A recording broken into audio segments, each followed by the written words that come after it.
Hello students, कैसे बेटा। बेटा लास्ट वीडियो के अंदर हमने स्ट्रक्चर ऑफ एटम यूनिट के अंदर डिस्कवरी ऑफ न्यूट्रॉन और उसके साथ साथ हमने न्यूट्रॉन की प्रॉपर्टी के ऊपर डिस्कस किया था। हमने ये भी फाइंड आउट किया था बेटा कि किसी भी एटम के अंदर हम इलेक्ट्रॉन, प्रोटॉन और न्यूट्रॉन को किस प्रकार से डिटेक्ट कर सकते हैं। कल हमने पढ़ा था बेटा लास्ट वीडियो के अंदर कि किसी भी एटम को रिप्रेजेंट करने का जो फार्मूला होता है वो होता है बेटा आपका ZXA। यहाँ पर Z कौन होता है बेटा? Z होता है बेटा आपका एटॉमिक नंबर। Z कौन होता है बेटा आपका एटॉमिक नंबर। A होता है बेटा आपका मास नंबर। X कौन होता है बेटा? Element name. अब हमने यहाँ से क्या किया, जब तक कल इलेक्ट्रॉन, प्रोटॉन और न्यूट्रॉन निकालने के फार्मूले ड्राइव किए थे, हमने बोला था बेटा ये फार्मूले याद होने चाहिए क्योंकि आज का जो अपना टॉपिक है वो इन्हीं फार्मूले पर चलेगा बेटा। तो कल हमने बात की थी कि अगर हमें प्रोटॉन को कैलकुलेट करना है तो कल हमने ये फार्मूला पढ़ा था बेटा कि नंबर ऑफ प्रोटॉन किसके बराबर होगा बेटा? ये बराबर होगा बेटा एटॉमिक नंबर के बराबर। नंबर ऑफ प्रोटॉन किसके बराबर होता है बेटा? एटॉमिक नंबर के बराबर होता है बेटा। सेकंड बात हमने की थी बेटा कि एटॉमिक मास किसके बराबर होता है? तो हमने बोला था बेटा कि जो एटॉमिक मास है ये आप इसको क्या बोलते हो बेटा? मास नंबर बोलते हो। एटॉमिक मास से आप क्या बोलते हो इसको? Mass number. किसके बराबर होता है बेटा? ये बराबर होता है आपका number of proton plus number of neutron. बेटा प्रोटॉन और न्यूट्रॉन की संख्या जोड़ दें तो क्या आ जाएगा? आपका एटम का मास नंबर आ जाएगा। और अगर हमें ये बात करनी हो नंबर ऑफ इलेक्ट्रॉन की बेटा, तो नंबर ऑफ इलेक्ट्रॉन, अगर इलेक्ट्रॉन की बात करनी है तो वहां पर हमने दो केस लिए थे बेटा। पहला केस हमने किसके अंदर लिया था? न्यूट्रल एटम के अंदर लिया। तो दूसरा किस के अंदर लिया था बेटा? चार्ज एटम के अंदर लिया था। अगर आपका एटम कैसा है? न्यूट्रल है, तो number of electron is equal to number of proton. Number of proton. ये कब लगेगा बेटा ये केस? ये तब लगेगा व्हेन न्यूट्रल एटम हमें क्या होगा बेटा? गिवन होगा। न्यूट्रल एटम अगर हमें गिवन होगा तो ये केस लगेगा। लेकिन अगर चार्ज एटम गिवन है तो क्या लिखेंगे बेटा? नंबर ऑफ इलेक्ट्रॉन किसके बराबर होगा उस समय नंबर ऑफ इलेक्ट्रॉन बराबर हो जाएगा बेटा number of proton minus charge on atom. Minus charge on atom. Atom पर कितना चार्ज आपको गिवन। तो ये हमारे पास कुछ फार्मूले थे बेटा जो कल हमने डिस्कस किए थे। बस ये याद रखना बेटा प्रोटॉन किसके बराबर होगा? ये बराबर होगा आपका एटॉमिक नंबर के बराबर होगा। न्यूट्रॉन किसके बराबर होगा बेटा? तो आपका एटॉमिक मास में से अगर हम प्रोटॉन की संख्या घटा दें, एटॉमिक मास क्या है बेटा आपका? A है। प्रोटॉन की संख्या क्या है बेटा? Z है। अगर मैं न्यूट्रॉन की संख्या निकालना चाहता हूं तो नंबर ऑफ न्यूट्रॉन निकालने का फार्मूला क्या बन जाएगा बेटा? नंबर ऑफ न्यूट्रॉन निकालने का फार्मूला क्या बनेगा बेटा? यहां से देखिएगा, अगर मुझे नंबर ऑफ न्यूट्रॉन निकालना है तो मैं क्या करता हूं बेटा? एटॉमिक मास में से प्रोटॉन को क्या कर दूंगा? सब्ट्रैक्ट कर दूंगा। एटॉमिक मास किसके द्वारा रिप्रेजेंट है बेटा? 1 के द्वारा। माइनस प्रोटॉन किसके द्वारा रिप्रेजेंट है बेटा? एटॉमिक नंबर यानी कि Z के द्वारा। तो A माइनस Z किसकी रिप्रेजेंटेशन आ जाएगी? ये रिप्रेजेंटेशन आ जाएगी बेटा आपके नंबर ऑफ न्यूट्रॉन की। यानी कि ऊपर जो आपका मास नंबर है उस मास में से अगर हम एटॉमिक नंबर घटा दे तो आपका क्या निकल कर आ जाएगा बेटा? नंबर ऑफ न्यूट्रॉन निकल कर आ जाएगा बेटा। इन्हीं कंसेप्ट को आगे बढ़ाते हुए अब हम देखते हैं कि किसी एटम में किन किन प्रकार की सिमिलरिटी पाई जा रही है। हमारे पास 118 एलिमेंट नोन है बेटा, और हम कई बार देखते हैं कि 118 एलिमेंट आपस में किसी न किसी प्रॉपर्टी के साथ एक दूसरे के साथ क्या करते हैं बेटा? रिजेंबल करते हैं। चाहे वो उसके एटॉमिक मास के अंदर रिजेंबल करें, इनके एक समान एटॉमिक मास आ जाए, या एटॉमिक नंबर एक समान आ जाए, या हो सकता है उनके अंदर न्यूट्रॉन की संख्या इक्वल आ जाए, या हो सकता है उनमें इलेक्ट्रॉन की संख्या इक्वल आ जाए। तो इनके आधार पर हमने क्या किया? एक कैटेगरी बनानी स्टार्ट कर दी। हमने उन एलिमेंट को एक साथ रखा, उन एटम को एक साथ रखा जिनके अंदर क्या था बेटा? इलेक्ट्रॉन की संख्या इक्वल थी, उनको हमने आइसो इलेक्ट्रॉनिक का नाम दे दिया। जिनमें न्यूट्रॉन की संख्या एक थी हमने उसका आइसोटोन नाम दे दिया। जिनके अंदर एटॉमिक नंबर सेम था लेकिन मास नंबर डिफरेंट था, आइसोटोप का नाम दे दिया। पॉजिटिव तो आइसोबार का नाम दे दिया। इस प्रकार से हमने क्या किया बेटा? उनको क्लासिफाई करना स्टार्ट किया। तो सबसे पहले बात करते हैं कि आइसोटोप्स क्या होते हैं बेटा। तो सबसे पहला अपना कांसेप्ट आता है कि what is isotopes. First concept उठाते हैं बेटा, नाम है अपना फर्स्ट पॉइंट का जिसका नाम है आइसोटोप्स। देखना बेटा क्या होता है आइसोटोप्स, इसने बोला बेटा the atoms of same element, the atom of same element which have same atomic number but different mass number.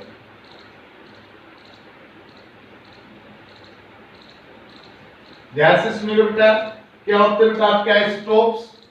तो इसने बोला बेटा the atoms of same element, बेटा सेम एलिमेंट का मतलब एक ही एलिमेंट के वो एटम, एक ही एलिमेंट के वो atom which have same atomic number, जिनका एटॉमिक नंबर क्या है बेटा सेम है बट डिफरेंट मास नंबर, लेकिन उनका मास नंबर कैसा है बेटा डिफरेंट है, वो एटम एक दूसरे के क्या कहलाएंगे बेटा आइसोटोप्स कहलाएंगे। क्या कहलाएंगे बेटा वो एक दूसरे के आइसोटोप्स कहलाएंगे। दोबारा से डेफिनेशन को रिवाइज करना बेटा, आइसोटोप्स क्या होते हैं द सेम एलिमेंट एटम, इनकी एक ही एलिमेंट के वो atom, the atom of same element एक ही एलिमेंट के वो atom which have same atomic number, जिनका एटॉमिक नंबर क्या है बेटा सेम है बट डिफरेंट मास नंबर, लेकिन मास नंबर कैसा है बेटा डिफरेंट है। क्या कहलाएंगे बेटा वो आपके आइसोटोप्स कहलाएंगे। क्या कहलाएंगे बेटा वो आपके आइसोटोप्स कहलाएंगे। तो हम क्या बोल सकते हैं बेटा यहाँ पे कि जो आपके आइसोटोप्स है, जैसे हम एग्जांपल के रूप में बात करें, हम जैसे एग्जांपल में मान लो हमारे पास है 1h1 1h2 1h3, ये हाइड्रोजन के हमने क्या लिखे बेटा आइसोटोप्स लिखे हैं। अब यहाँ पर देखिए बेटा ये एटम किसका है हाइड्रोजन का है, ये एटम भी किसका है हाइड्रोजन का है, ये एटम भी किसका है बेटा हाइड्रोजन का है। आपको तीनों एटम किसके नजर आ रहे हैं बेटा हाइड्रोजन के नजर आ रहे हैं। अब इन तीनों में खासियत देखना बेटा, इन तीनों का एटॉमिक नंबर क्या है बेटा 111, इनके एटॉमिक नंबर क्या है इन तीनों का सेम है। लेकिन अगर हम बात करें इनके मास की तो तीनों का मास कैसा है बेटा डिफरेंट है। तो ये तीनों एलिमेंट एक दूसरे के क्या कहलाएंगे बेटा एक दूसरे के क्या कहलाएंगे बेटा आइसोटोप्स कहलाएंगे। क्या कहलाएंगे बेटा एक दूसरे के आइसोटोप्स कहलाएंगे। अब यहाँ पर एक पॉइंट नोट करना बेटा, देखना क्या पॉइंट निकल कर आ रहा है। और भी एग्जांपल है, काफी एग्जांपल है, जैसे हमने यहाँ पे लिखा 6 कार्बन 12, 6 कार्बन 13, 6 कार्बन 14। अगर यहाँ पर देखें तो हमारे पास 3 एटम गिवन है और तीनों एटम किसके है बेटा ये तीनों एटम हमारे किसके है बेटा कार्बन के, तीनों एटम किसके है बेटा कार्बन के। अब इन तीनों कार्बन के एटम की अगर हम बात करें तो इन तीनों कार्बन एटम का जो एटॉमिक नंबर है वो कितना है बेटा 6 है। तीनों कार्बन का एटॉमिक नंबर कितना है बेटा 6 है। और लेकिन इनका जो मास नंबर है वो कैसा है बेटा डिफरेंट है, यानी कि एक ही एलिमेंट के 3 एटम आ गए हमारे पास, सेम एलिमेंट बोल रहे हैं बेटा, तो भी कार्बन है, ये भी कार्बन और ये भी कार्बन है, इनकी एक ही एलिमेंट के अलग अलग एटम आ गए।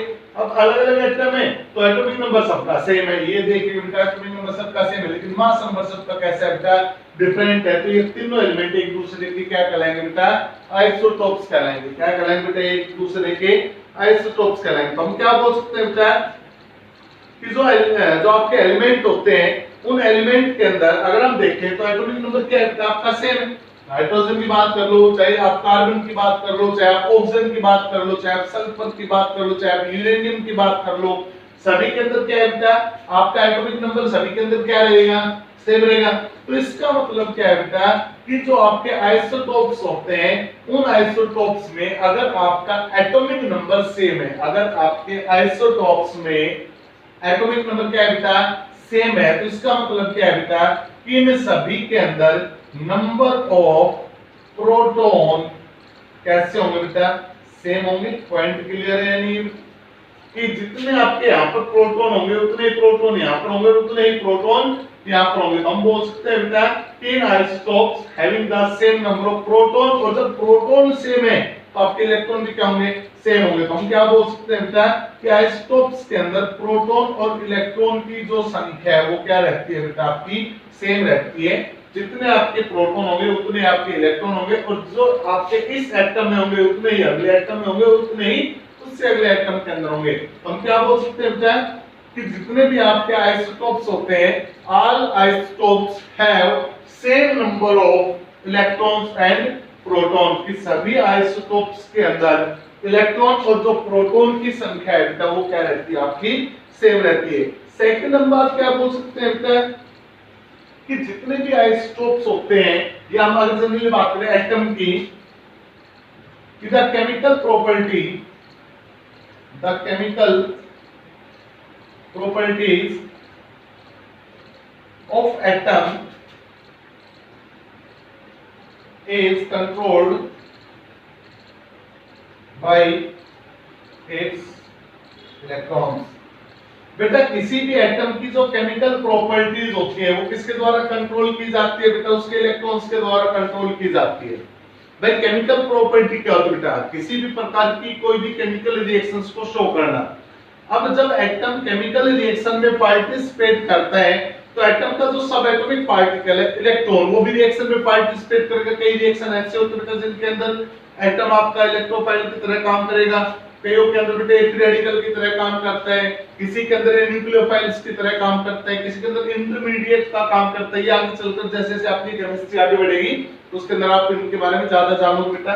तो फिलहाल हम यही बात बोल सकते हैं बेटा कि जो एटम है अगर उसकी केमिकल प्रॉपर्टी की बात चल रही है तो उसकी जो केमिकल प्रॉपर्टी होती है किसके द्वारा कंट्रोल की जाती है बेटा, उसके इलेक्ट्रॉन्स के द्वारा कंट्रोल की जाती है। तो इसका मतलब क्या हुआ बेटा कि जब इन सभी के अंदर इलेक्ट्रॉन की संख्या इक्वल है, जब इन सभी आइसोटोप्स में इलेक्ट्रॉन की संख्या इक्वल है तो सभी की जो केमिकल प्रॉपर्टी होगी वो भी कैसी होगी, इक्वल होगी, यानी कि बराबर होगी, यानी कि सेम होगी। तो हम क्या बोल सकते हैं बेटा, नेक्स्ट पॉइंट में हम बोल सकते हैं बेटा कि द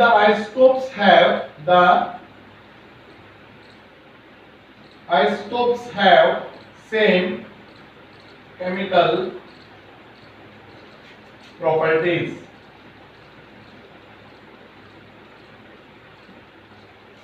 कि जो आपके आइसोटोप्स होते हैं बेटा उन आइसोटोप्स की जो केमिकल प्रॉपर्टी होती है वो लगभग क्या होती है बेटा आपकी सेम सी होती है बेटा। कंसेप्ट क्लियर बेटा। तो हमने क्या पढ़ा बेटा, आइसोटोप और आइसोटोप से रिलेटेड कुछ कैरेक्टरिस्टिक्स थी बेटा। अब इन सभी आइसोटोप्स के अंदर एक बार आप नोट कर लो कि आइसोटोप्स क्या होते हैं बेटा, एक ही एलिमेंट का एटम होना चाहिए। सबसे पहली बात एक ही एलिमेंट के क्या होना चाहिए बेटा, एटम होना चाहिए। और उन एटम की खासियत क्या होनी चाहिए कि उनका एटॉमिक नंबर तो सेम हो लेकिन मास नंबर कैसा हो बेटा, डिफरेंट हो। क्या कहलाएंगे बेटा, वो आपके आइसोटोप्स कहलाएंगे।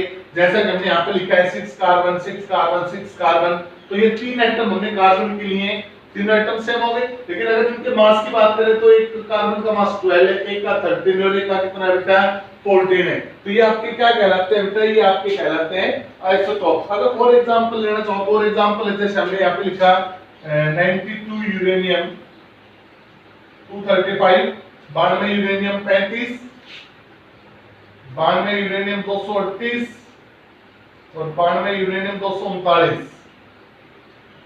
अभी तीन एलिमेंट देखो बेटा, ये एलिमेंट है यूरेनियम, ये एटम है यूरेनियम का, ये भी एटम यूरेनियम का और ये एटम भी किसका है बेटा, यूरेनियम का है। तो आपके जब तीनों एटम यूरेनियम के हैं तो आपका एटॉमिक नंबर क्या हो गया सेम, लेकिन मास नंबर कैसा हो गया डिफरेंट। तो क्या बन गए बेटा, ये आपके आइसोटोप्स बन गए। क्या बन गए बेटा, ये आपके आइसोटोप्स बन गए। तो हम क्या बोल सकते हैं बेटा कि आइसोटोप्स आपके वो एटम होते हैं बेटा जिन एटम का एटॉमिक नंबर सेम होता है लेकिन मास नंबर कैसा होता है, डिफरेंट होता है। सेकंड पॉइंट पर आते हैं बेटा आइसोटोप्स के बाद। सेकंड आता है बेटा अपना आइसोबार। आइसोटोप के बाद नेक्स्ट आता है बेटा अपना नाम है आइसोबार। अब आइसोबार क्या होता है बेटा, तो ध्यान से सुनिएगा। आइसोबार क्या होता है बेटा, the atoms of different element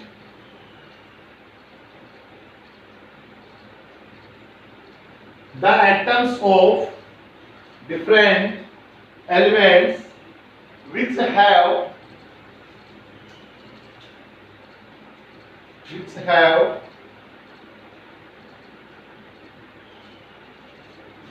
different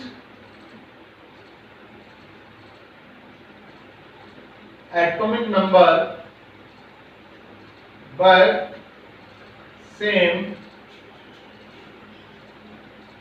mass number, या आप इसको बोल सकते हो एटॉमिक मास। ध्यान से सुनिए बेटा, आइसोबार क्या होते हैं कि the atom of different element. सबसे पहली बात तो ये आती है बेटा कि इसके अंदर जो एटम होंगे ना वो किसके होंगे, अलग अलग एलिमेंट के होंगे। कि जो एटम होंगे वो किसके होंगे बेटा, अलग अलग एलिमेंट के होंगे। और उन एटम के अंदर जो आपका एटॉमिक नंबर होगा वो भी कैसा होगा, डिफरेंट डिफरेंट होगा। क्योंकि अलग अलग एलिमेंट का एटॉमिक नंबर कैसा होता है बेटा, अलग अलग होता है।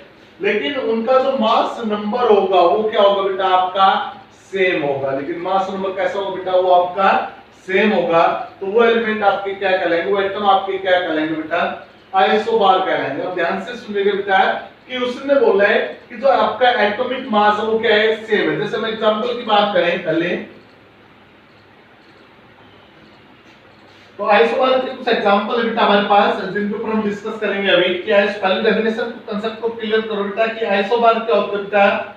आइसोबार वो डिफरेंट डिफरेंट एलिमेंट के एटम होते हैं जिनके अंदर एटॉमिक नंबर तो डिफरेंट होता है लेकिन मास नंबर कैसा होता है बेटा, आपका सेम होता है। क्या कहलाता है बेटा, वो आपके आइसोबार। जैसे मैंने यहाँ पे लिखा है बेटा 18 आर्गन 40, 19 पोटासियम 40 और 20 कैल्शियम 40। यहां पर देखिए ये एटम किसका है, आर्गन का है। ये एटम पोटासियम का है। ये एटम किसका है बेटा, आपके कैल्शियम का है। तो तीन एटम है और तीनों के तीनों अलग अलग एलिमेंट के हो गए बेटा, डिफरेंट एलिमेंट के एटम आ गए। एक एटम आर्गन का आ गया, एक पोटासियम का आ गया और एक किसका आ गया, कैल्शियम का आ गया। तो हमारे पास अलग अलग एलिमेंट के एटम आ गए। अब इन एटम के अंदर एक खासियत देखिएगा, एटॉमिक नंबर सबका अलग अलग है। एक का 18, एक का 19 और एक का कितना है बेटा, 20 है। तो एटॉमिक नंबर भी डिफरेंट डिफरेंट हो गए बेटा। लेकिन मास नंबर की बात करें तो इसका भी मास नंबर 40 है, इसका भी 40 है और इसका भी कितना बेटा, 40 है।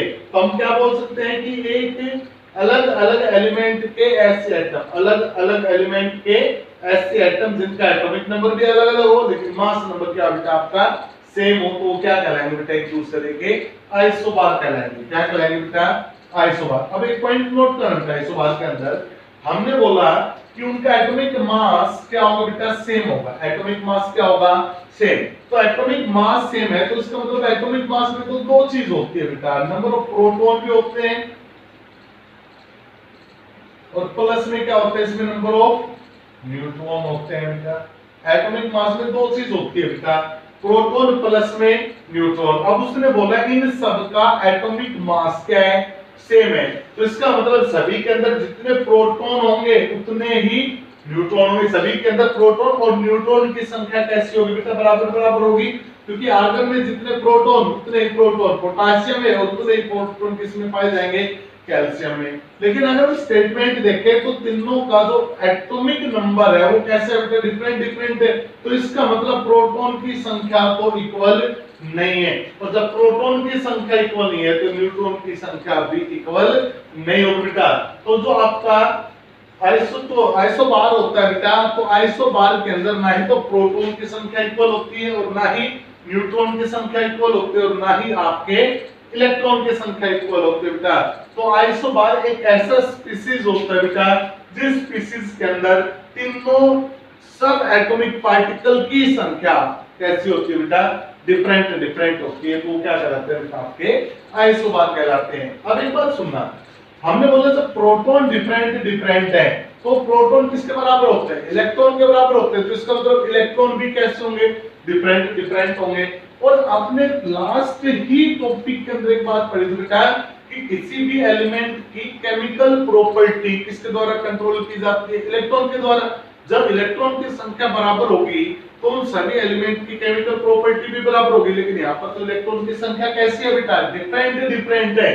तो आइसोबार की जो केमिकल प्रॉपर्टी होती है बेटा वो भी कैसी होगी बेटा, केमिकल प्रॉपर्टीज कैसी होगी बेटा, डिफरेंट डिफरेंट होगी, नॉट सेम होगी बेटा। ये था बेटा आपका क्या, आइसोबार बेटा। नेक्स्ट की तरफ चलते हैं बेटा,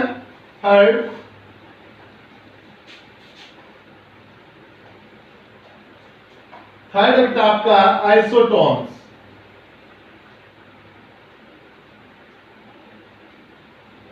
नेक्स्ट आता है बेटा आपका आइसोटोन्स। अब आइसोटोन्स क्या होता है बेटा, तो आइसोटोन्स कैसे होंगे बेटा?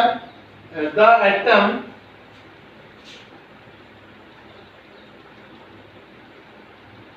Atom of different elements, the atoms of different elements having different atomic number and mass number but same number of neutron. ध्यान से सुनिएगा बेटा, आइसोटोन्स क्या होते हैं बेटा? The atom of different element, अलग अलग एलिमेंट के वो एटम जिनका एटॉमिक नंबर भी अलग है, मास नंबर भी अलग है, लेकिन उनके अंदर न्यूट्रॉन की संख्या कैसी है बेटा? सेम है। कहने का मतलब क्या है बेटा कि न्यूट्रॉन कहां पर प्रेजेंट होते हैं? न्यूक्लियस में। यानी कि हमारे पास तीन अलग अलग एटम है। मान लो एक एटम हो गया आपका 14 सिलिकॉन 30, 15 फास्फोरस 31, 16 सल्फर 32। मान लो ये आपके पास तीन एलिमेंट आ गए, एक सिलिकॉन का आ गया, एक फास्फोरस का आ गया और एक किसका आ गया बेटा? सल्फर का आ गया। अब तीन एलिमेंट हैं, अलग अलग है, तो हमने बोल रखा है बेटा डिफरेंट एलिमेंट होंगे। ये हो गए डिफरेंट एलिमेंट। एटॉमिक नंबर भी डिफरेंट होगा, तो इसका 14 है, इसका 15 है, इसका 16 है, तो एटॉमिक नंबर भी डिफरेंट हो गए। उसने बोला मास नंबर भी डिफरेंट होगा, तो इसका 30, 31, 32 मास नंबर भी डिफरेंट है। लेकिन उसने बोला इन सभी के अंदर एक कॉमन चीज होगी, वो क्या होगी बेटा? आपका न्यूट्रॉन। कहने का मतलब इसकी न्यूक्लियस में जितने न्यूट्रॉन होंगे उतने ही न्यूट्रॉन यहाँ पर होंगे, उतने ही न्यूट्रॉन यहाँ पर होंगे। अभी न्यूट्रॉन निकालने का फार्मूला हमने सीखा था कि नंबर ऑफ न्यूट्रॉन अगर हमें कैलकुलेट करने हो तो नंबर ऑफ न्यूट्रॉन को कैलकुलेट करने का फार्मूला क्या होता है बेटा? एटॉमिक मास में से, एटॉमिक मास में से क्या रखा था बेटा? एटॉमिक नंबर रखा था बेटा। अब यहाँ पर एटॉमिक मास 30 है, नंबर कितना है बेटा? 14 है, तो 30 में से जब 14 को सब्ट्रैक्ट करते हैं तो आंसर कितना आता है बेटा? 16। यहाँ पर 31 में से करते हैं तो 16, 32 में से करते हैं तो 16। आपने क्या नोट किया कि ये वो एलिमेंट है, अलग अलग एटम, अलग अलग एलिमेंट के वो एटम है जिनके अंदर न्यूट्रॉन की संख्या कैसी है बेटा? इक्वल है। तो ये तीनों एलिमेंट एक दूसरे के क्या कहलाएंगे बेटा? आइसोटोन्स कहलाएंगे। क्या कहलाएंगे बेटा? ये तीनों एक दूसरे के आइसोटोन्स कहलाएंगे। नेक्स्ट आता है बेटा आपका आइसो इलेक्ट्रॉनिक। नेक्स्ट आता है जिसका नाम है आइसो इलेक्ट्रॉनिक। एटम भी बोल सकते हो आप, इसको आयन भी बोल सकते हो। आइसो इलेक्ट्रॉनिक एटम या आप बोल सकते हो बेटा आइसो इलेक्ट्रॉनिक आयन। क्या होते हैं बेटा? The species which have same number of electrons, the species which have same number of electrons। बेटा ऐसे स्पीसीज जिनके अंदर इलेक्ट्रॉन की संख्या कैसी हो बेटा?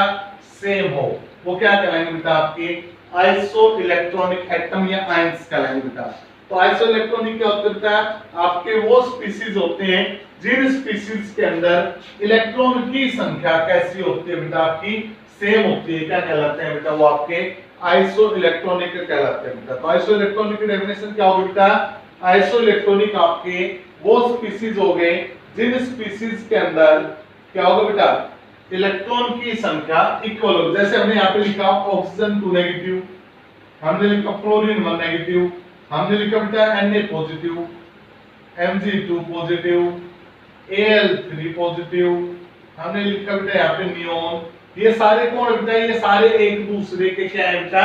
आइसो इलेक्ट्रॉनिक एटम है। सारे एक दूसरे के क्या है? आइसो इलेक्ट्रॉनिक एटम, या फिर आप बोल सकते हो बेटा आयंस। कैसे बेटा? ऑक्सीजन की अगर हम बात करें तो ऑक्सीजन कितने नंबर पर होता है? 8 नंबर पे। 8 का मतलब है एटॉमिक नंबर 8 है उसका, एटॉमिक नंबर 8 है तो प्रोटॉन की संख्या भी 8 होगी। लेकिन नेगेटिव चार्ज कितना है बेटा? 2। तो नेगेटिव कब होता है? जब इलेक्ट्रॉन गेन किए जाते हैं बेटा। कितने इलेक्ट्रॉन गेन किए? 2, तो 8 और 2 10। यहाँ पर इलेक्ट्रॉन की संख्या कितनी है बेटा? 10। यहाँ पर भी 10, यहाँ पर भी 10, यहाँ पर भी और यहाँ पर भी इलेक्ट्रॉन की संख्या कितनी है बेटा 10 है। तो ये सारे आपके वो स्पीशीज हो गए बेटा जिनके अंदर इलेक्ट्रॉन की संख्या कैसी है बेटा इक्वल है, और ये सारे स्पीशीज क्या कहलाएंगे बेटा, ये कहलाएंगे आपके आइसोइलेक्ट्रॉनिक एटम या आयन। तो इस वीडियो के अंदर इतना ही बेटा। नेक्स्ट वीडियो के अंदर हम लिमिटेशन ऑफ रदरफोर्ड मॉडल और उसके साथ साथ जो बोस मॉडल है उसके अपकमिंग के बारे में पढ़ेंगे, किस प्रकार से बोस मॉडल अस्तित्व में है बेटा। तो इस वीडियो के अंदर इतना ही। Thank you.